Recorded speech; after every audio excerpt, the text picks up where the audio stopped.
उपमुख्यमंत्री अजित पवारांसोबत काल आपल्या पक्षाच्या आमदारांची खासदारांची बैठक झाली की आगामी जिल्हा परिषदांच्या निवडणुकीबाबत काय रणनीती ठरते.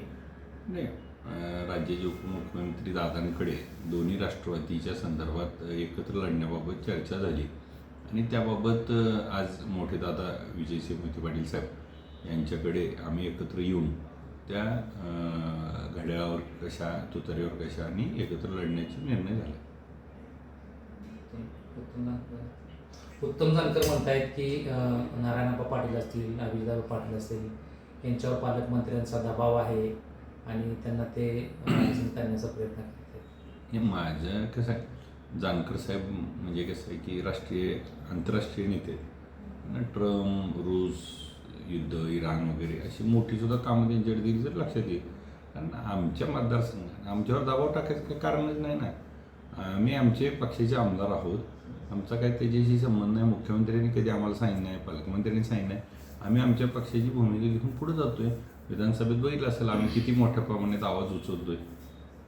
माढा आणि पंढरपूरमध्ये आपण जे जिल्हा परिषद पंचायत समिती निवडणूक होती या ठिकाणी प्रामुख्यानं भाजपच्या नेत्यांच्या विरोधामध्ये तुमची लढाई असणार आहे. त्याला कसं हे केलं सामोरे जाणार?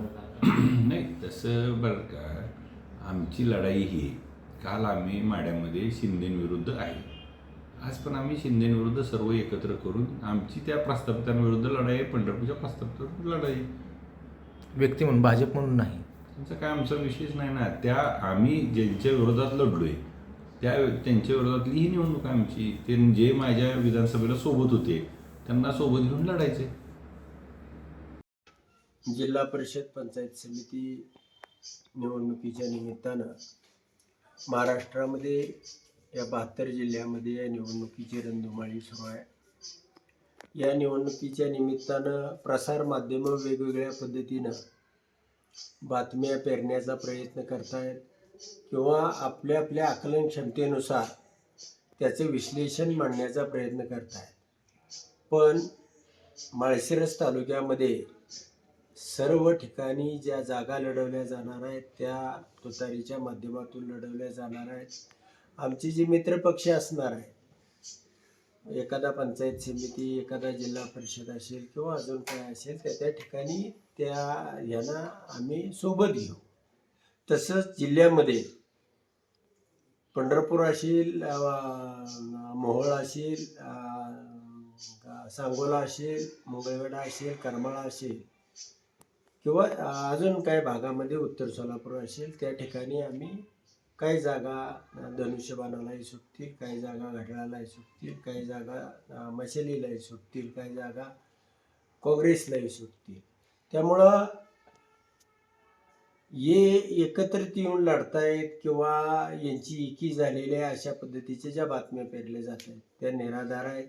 आम्ही आदरणीय शरदचंद्रजी पवारसाहेब यांच्या पक्षामार्फतच आणि चिन्हावरती या जिल्ह्यामध्ये निवडणुका होणार आहेत. काही ठिकाणी तडजोडी म्हणून त्या भागामध्ये त्या स्थानिक माणसाचं प्राबल्य असेल आणि तो दुसऱ्या पक्षामध्ये असेल, त्या ठिकाणी तो शत्रू जरी असला तरी त्याला त्या ठिकाणी आम्ही सोबत घेऊन लढणार आहोत. कारण विजयाचं गणित जुळवणं हाच शेवट प्रत्येकाचा उद्देश राहतो. दुसरं सगळ्यात महत्त्वाचं की भारतीय जनता पार्टीच्या विरोधामध्ये आम्ही सगळे मिळून एकत्रित लढू आणि सोलापूर जिल्हा परिषदेवरती सत्ता आणू अशा पद्धतीची भूमिका घेऊन आणि उद्देश घेऊन सामर्थ्यानं आम्ही सगळेजण लढू आणि ही जिल्हा परिषद जिंकू सुद्धा. धन्यवाद. लोकशाही मराठी ऐका, पहा, जागरूक रहा.